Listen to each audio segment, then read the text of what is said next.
Hi, I'm Dr. Sandi Queen with Queen Homeschool Supplies, and today I'm continuing my video series on homeschooling through difficult times. And again, this is all from my book called Homeschooling Through Adversity, which you can find in the Parent Resources section at queenhomeschool.com.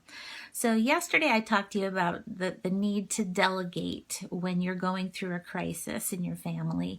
I hope you all took advantage of that free business trip that we paid a lot of money for and started delegating some of the things that maybe you do that are just too much. So another thing I want to talk about today is asking the Lord to give you a distraction. When you're going through a time of crisis, a lot of times people will just, they can't stop thinking about that crisis and they're dealing with that crisis constantly. And so they start looking for a distraction. And unfortunately, many times those can be very unhealthy distractions that they fall into, such as adultery or pornography or some sort of addiction. And so those are not, that's why I say ask the Lord to give you a distraction, because the Lord will give you a distraction, but He's not going to give you a distraction like that that's going to be detrimental to your family. He's going to give you a good distraction. For me, the distraction was writing, and obviously I like to write books. I stopped counting when I wrote my 400th book, and so that was a number of years ago. I've written well over 400 books, and not saying that just to brag, but I like to write.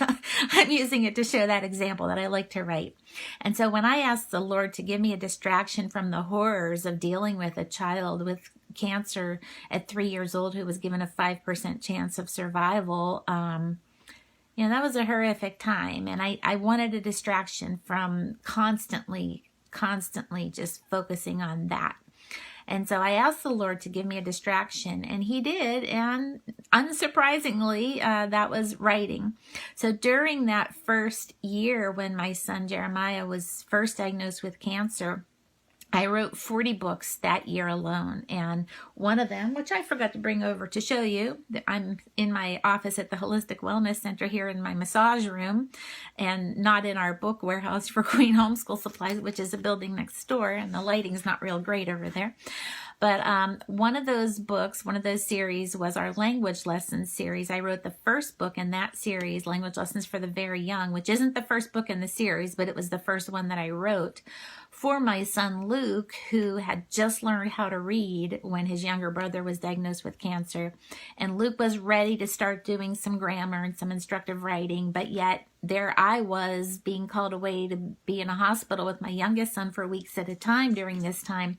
And I wanted something for Luke and my other kids to be able to use that just kind of felt like it was me being there and talking to him directly one-on-one in a real kid-friendly way, and using the full-color artwork and the things that Luke loved. And so I wrote that first book in that series for him.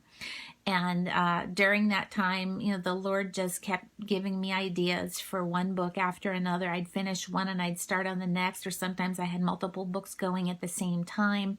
And I would just write early in the morning when my kids were asleep, or I would actually be getting up at 4 in the morning to start the first round of pills for my son.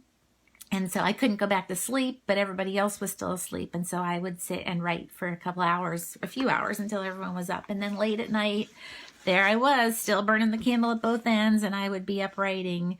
And so it was a distraction to me during that time when my mind would otherwise wander to just the horrific things that we were going through at the time. And so I want to encourage you to ask the Lord to give you a distraction from whatever the crisis is, whether it's being in isolation with the coronavirus or whether it's something completely different.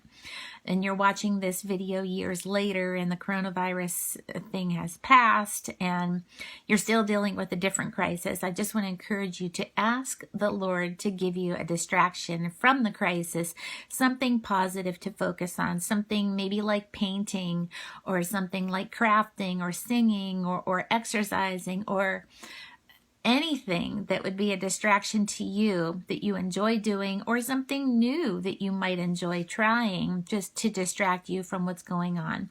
I will talk to you tomorrow about just more practical things as well. some things that you can do to help with just the emotional side of dealing with crisis. So I will speak to you then.